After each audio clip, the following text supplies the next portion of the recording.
ready to really dive deep into collaboration, not the surface level stuff you hear everyone toss around, but like truly valuable or another buzzword for businesses. And get this, our main source, it's actually from Richard Branson's Virgin blog. Interesting. Yeah. Branson's not just some entrepreneur who hit it big, right? He's practically built like a whole empire on this idea of collaboration. Yeah. If he's putting emphasis on it, I bet there's something there. That's what I'm thinking. This is airlines, music, even space travel we're talking. Huh. And it all comes back to collaboration at its core. So what's the article actually saying? It jumps right into how collaboration, it's so overused now, it's almost meaningless. Like, think about it. When was the last time you actually heard a company say, we're against working together? Seriously, never. It's like saying you're against oxygen at this point. Right. But the author, and this is interesting, they're a collaboration expert. That's an actual job.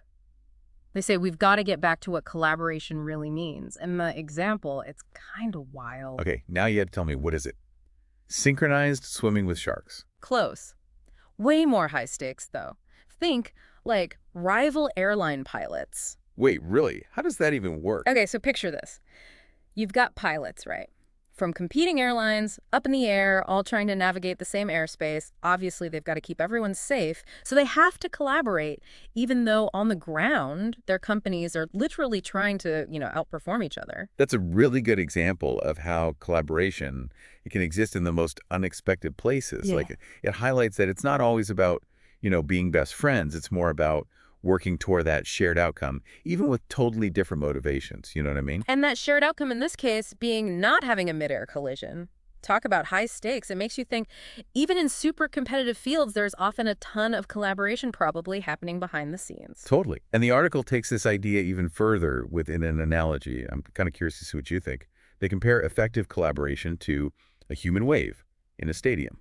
Okay, at first I was like, what does a wave of cheering fans have to do with, say, like a big business meeting, Yeah. It seems random, right?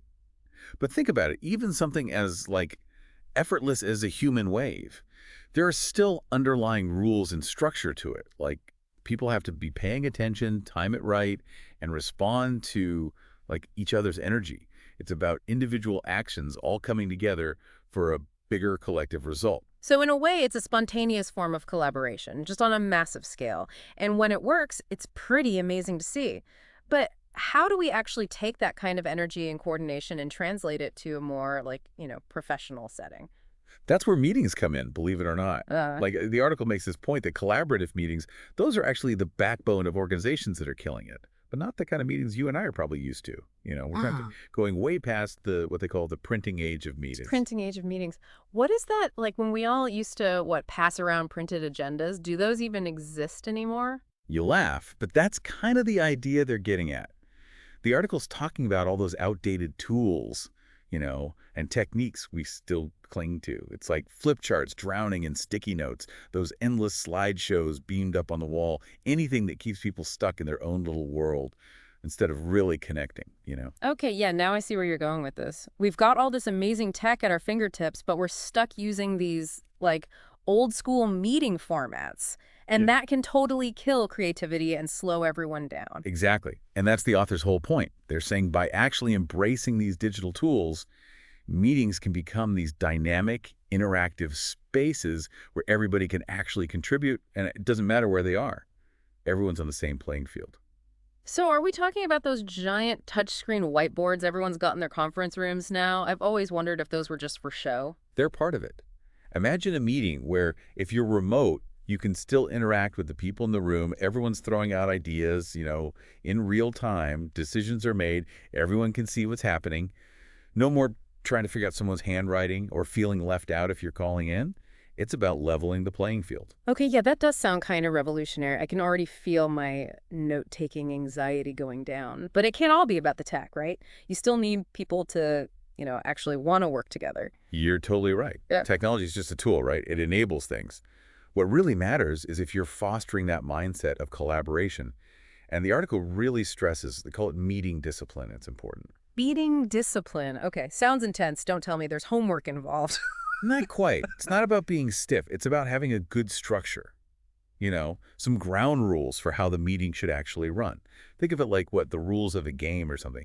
You got to have rules to make sure the game is fair and that Mhm. everyone's playing by the same, guidelines. I like that the analogy works. So instead of just like winging it, you go in with a clear purpose for the meeting, you'd know what your role is, maybe even some ground rules for how to engage.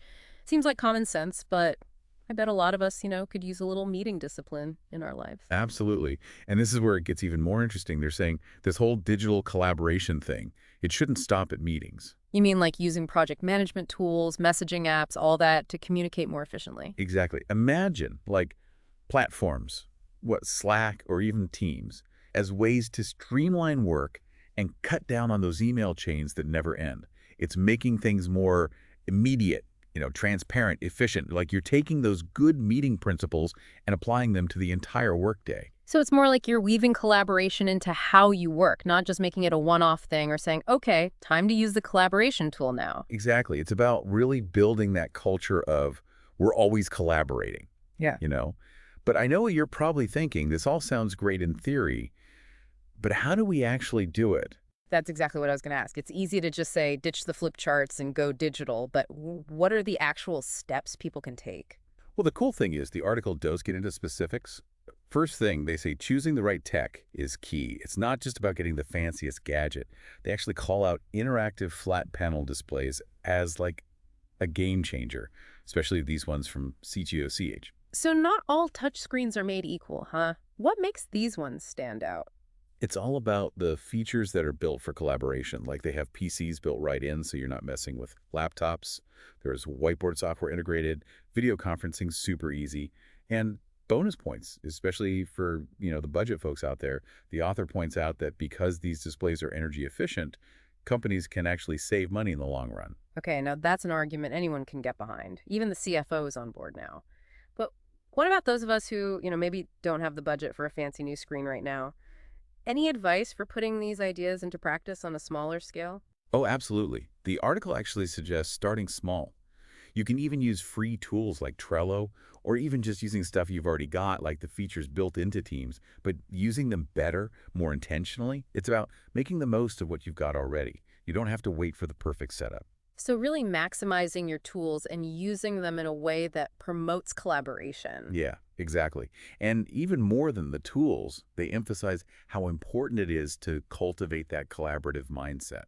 Stuff like being really clear about goals for each meeting, making sure everyone has a role so they stay engaged, and making it a space where people actually feel comfortable sharing their ideas openly. Yeah. Yeah. Those are all super important. It's about that culture shift, not just the tech upgrade. Exactly. Because at the end of the day, you could have the most amazing, sophisticated tech in the world, but if people aren't motivated to use it and they don't feel empowered to collaborate, it's not going to do much.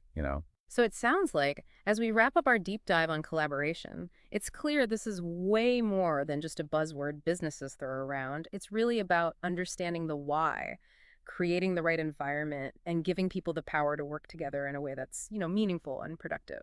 Couldn't have put it better myself. And it's like, if something as simple as a human wave, right, even that needs a certain level of coordination and shared understanding, imagine what we could do when we bring that same intention and energy to how we collaborate at work, even in our lives.